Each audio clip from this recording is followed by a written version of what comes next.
The Calgary Police Service has charged one man in a home invasion that occurred in the community of Thorncliffe last December. At approximately 5 a.m. on Friday, December 18th, 2015, two men forced their way into a home located in the 6100 block of Buckthorn Road Northwest. The men demanded money and jewelry from the elderly couple living inside, assaulted the residents, and then fled the home. Both occupants, and a man and a woman in their 70s, were transported to the hospital in stable conditioning with non-life-threatening injuries. During the incident, the suspects specifically targeted certain items, which led police to believe that this attack was not random. The attack was featured in a Crime Stoppers reenactment earlier this year. Following a one-year-long investigation, investigators have identified and charged a suspect in this case. Corey Owen Eady, 43, of Clive, Alberta, is charged with 1 count of break and enter, 1 count of aggravated assault, and 2 counts of unlawful confinement. He remains in custody and is next scheduled to appear in court on Friday, January 6, 2017. Investigators are still trying to identify a second suspect in this incident and are asking for the public's assistance. The second suspect is described as Caucasian, in his late 20s, 6'2" tall, with a slim build. He was wearing a blue bandana across his face during the home invasion. Anyone with information about this incident or the identity of the remaining suspect is asked to contact the Calgary Police Service Robbery Unit at 403-428-8787 or through Crime Stoppers.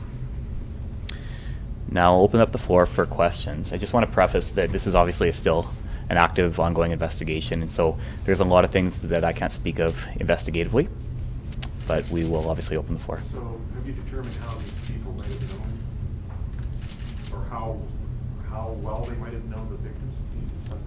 We believe that there is an indirect link somehow to the victim, and we also believe that the offenders came from outside the Calgary jurisdiction and came into Calgary specifically for this sole purpose.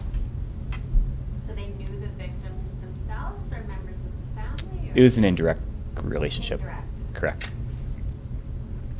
Anything else you can kind of compartmentalize that a little or describe that relationship? Unfortunately, I can't, because obviously the ongoing investigation portion of it, I don't want to risk contaminating. And So obviously he's not being cooperative in identifying the other man. Unfortunately, no. Obviously, it's a very serious offense, and we are hoping for cooperation on this, but he is not cooperating. How are the pair doing? The seniors, have you had any contact with them physically and emotionally? How are they doing? And I'm glad you touched on that. I don't think that they will ever fully recover emotionally and psychologically from the attack. Physically, I know that they're still dealing with some of the issues that came from this, but this is a lifelong emotional scar for them. The female did she get most of the injuries? I understand she was getting beaten as a way of telling them where things were. Unfortunately, I can't comment on that. What are you doing to find the other person? Anything in particular you're asking for the public, or do you have leads? We do. We are asking for public's assistance. Obviously, we recognize that we received a tip that was very beneficial in the first portion of this investigation. And so we knew that reaching out to the public for their assistance again, knowing that, or feeling that the second suspect came from outside of Calgary, we're hoping that people see this and reach out to the Calgary Police Service and provide any information they can relating to this matter.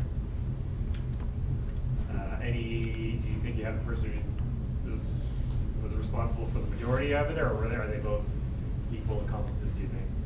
I believe that every employee has a certain role within that. With respect to the criminal justice system and without prejudicing anything to it, I'm probably not going to comment any further on that. Mm-hmm. Can you tell us what was taken, though? It was a targeted attack for money and jewelry. I'm not going to get into specifics of what was taken, but it was targeted for those two things. The man that you do have in custody, how well was he known to police? He is known to police from outside of Calgary jurisdiction.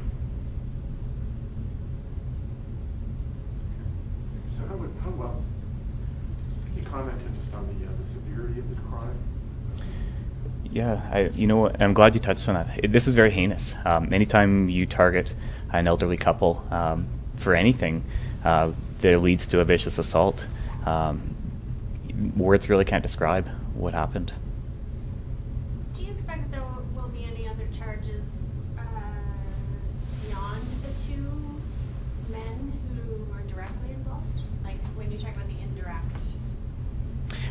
I can't obviously speak to that just because of the investigation right now. So you do believe the second suspect is from outside Calgary as well? Correct, yes. Any other questions? Unless we missed anything? No? Good. Thanks, guys.